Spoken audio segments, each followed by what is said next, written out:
नमस्कार साथियों, biography channel पर फिर से आप लोगों को और एक नए वीडियो में स्वागत है। आशा करते हैं कि आप लोग अपने जीवन में खुश होंगे, मस्त होंगे और मजे में भी होंगे।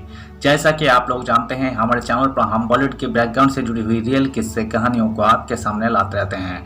बॉलीवुड के बैकग्राउंड में अनगिनत किस्से कहानियां छुपी हुई होती है जो कि आम जन तक नहीं पहुंच पाते हैं। हमारे चैनल पर हम कोशिश करते हैं उन्हीं किस्से कहानियों को आपके सामने लाने की। तो चलिए कहानियों पर चलते हैं, शुरू करते हैं बॉलीवुड की बैकग्राउंड से जुड़ी हुई और एक नए किस्से। सौमेन राज कपूर की 100वीं बर्थ एनिवर्सरी। रिद्धिमा ने बचपन में बिताए पलों को याद कर कहा, दादाजी हमारे लिए खुद खाना बनाते थे। इंडियन सिनेमा के सौमेन राज कपूर की 100वीं बर्थ एनिवर्सरी पर रिद्धिमा कपूर ने दैनिक भास्कर से खास बातचीत की। इस दौरान रिद्धिमा कपूर ने अपने दादा राज कपूर के साथ बिताए पलों को याद किया। उन्होंने बचपन की कुछ बेहतरीन यादें शेयर करते हुए कहा कि दादाजी उनके लिए खुद खाना बनाते थे। घर पर अक्सर पार्टियां चलती थी, लेकिन बच्चों को पार्टी में आने की अनुमति नहीं थी। हर वीकेंड में दादाजी के साथ रहते थे। रिद्धिमा कपूर ने अपने दादा राज कपूर के साथ बचपन में बिताए पलों को याद करते हुए कहा, वीकेंड में दादाजी के साथ चेंबूर में ही हम अपना समय बिताते थे। शनिवार को सीधे स्कूल से ही दादाजी के पास चले जाते थे और सोमवार को सुबह वही से स्कूल भी चले जाते थे। दादा दादी हमेशा बच्चों को अपने आसपास पाकर खुश होते थे, जिससे माहौल खुशनुमा हो जाता था। खाना खिलाने के बहुत शौकीन थे।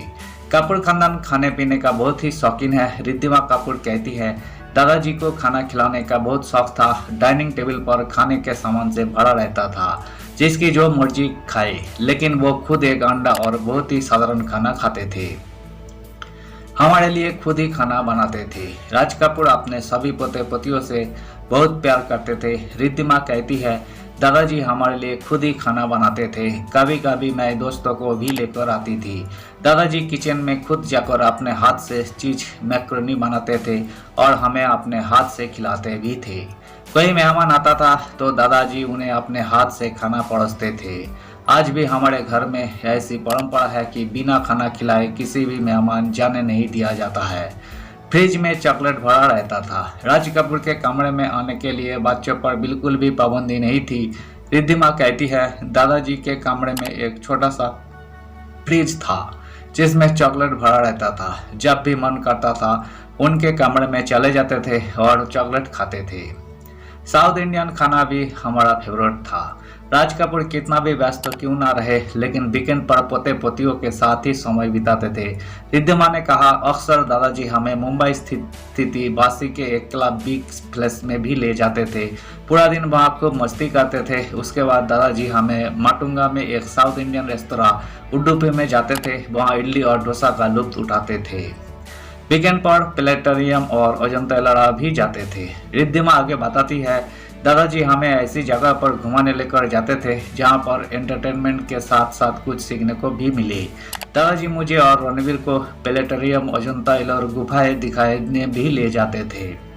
रणबीर के लिए सूट और मेरे लिए टियारा लेकर आते थे। रणबीर कपूर से राज कपूर का ज्यादा लगाव था। रिद्धिमा आगे बताती है, दादाजी सभी बच्चों से बहुत प्यार करते थे। मुझे याद है जब कभी इंटरनेशनल टूर पर जाते थे तो रणबीर के लिए सूट और मेरे लिए टियारा लेकर आते थे। पार्टियों में हमें आने की इजाजत नहीं थी। राज कपूर साहब पार्टियों के बहुत शौकीन थे। रिद्धिमा कहती है, घर पर आए दिन पार्टी होती रहती थी। कोई ना कोई स्टार पार्टी में रहता ही था। उन पार्टीज में हमें जाने की इजाजत नहीं थी क्योंकि हम बच्चे थे, इसलिए हम दूर से नजारा देखते थे। मैं 9 साल की और रणबीर 7 साल का था। और जब दादाजी की मृत्यु हुई, बचपन में उनके साथ बिता एक एक पल हमें याद है। धन्यवाद साथियों, इस वीडियो में हमने राज कपूर की परिवार से जुड़ी हुई किस्से को आपके सामने रखने की कोशिश की है। उम्मीद है दोस्तों वीडियो आपको जरूर पसंद आई होगी। वीडियो पसंद आए तो लाइक कर दीजिएगा। चैनल पर नए आए हैं तो प्लीज एक सब्सक्राइब कर दीजिएगा। मिलते हैं नेक्स्ट वीडियो में। धन्यवाद।